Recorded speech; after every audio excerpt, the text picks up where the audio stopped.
Salam dostlar. Deməli, sertifikasiyaya düşən, nisbətən çətin hesab edilən məsələlərdən biri belə idi. Mail müstəvinin hündürlüyü verilib 3 metr, uzunluğu verilib 5 metr, oturacaq verilməyib. Cismin kütləsi verilib 10 kiloqram, cismə təsir edən qüvvə verilib 100 newton, sərbəşmə təcili verilib 10 metr bölək saniyə kvadratı, sürtünmə əmsalı 0.2, cismin təcilini tap. Yəni biz Pifagor teoremindən istifadə edərək, bu elimiz hipotenuzdur. Bu hündürlüyümüz katetdir. Deməli, o bir iki katette tapa bilərik D-ni.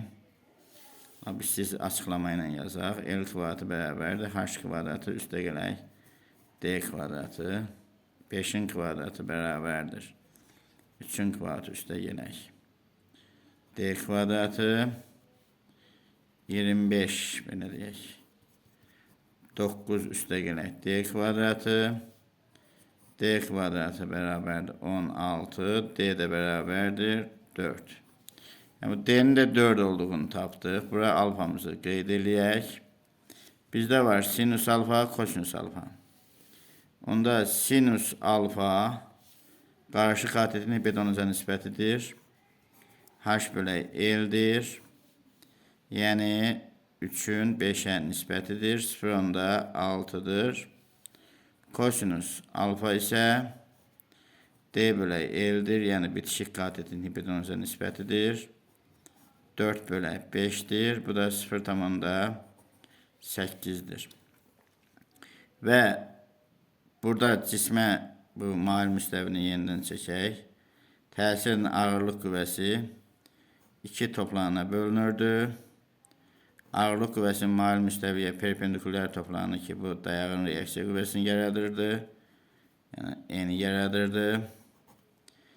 Paralel toplananı ki, bu da cismin mail müstəvi boyunca aşağı çəkirdi. Yəni perpendikulyar toplanımızın düsturu mg kosinus alfadır. Yəni bu açıqlamanı yazmıram. Bu düsturun çıxarılışını bilirik. Onda mg'miz 100'dür. 10 vuraq 10 100'dür. Vuraq kosinus alfamız 0.8'dir. Bu bizə verir 80'i. Yəni buradan belə nəticə çıxır ki, dayağın reaksiya qüvvəsi də perpendikulyar toplanana malik olduğu üçün 80 newtondur. Bununla qatışdırmayın. Dayağın reaksiya qüvvəsidir, bu da isə newtondur. 80 newton. Ağırlıq qüvvəsinin mail müstəviyə paralel toplananı isə mg sinus alfadır.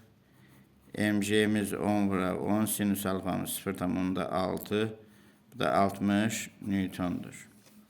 Və sürtünmə qüvvəsi F sürtünmə bərabərdir. Mü vuraq dayağın reaksiya qüvvəsinə, yəni N-ə.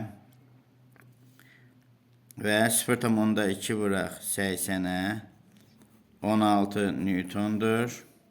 Deməli bu cismə bu şəkli yenidən çəksək ki, F qüvvəsi bunu yuxarı qaldırmağa çalışır. F'in əksinə olaraq F paralel 60 newton.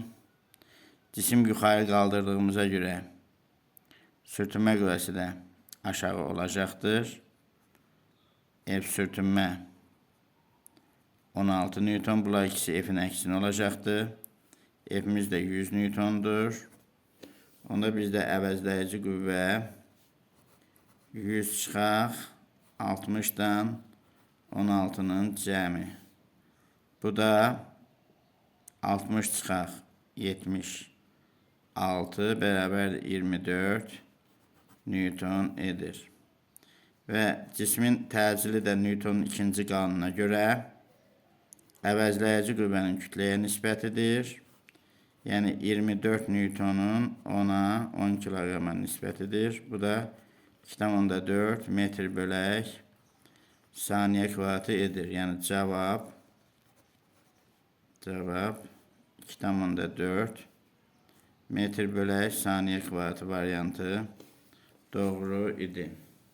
Və bu məsələni həll edərkən burada ikinci bir yol fikirləşməyə ehtiyac yoxdur.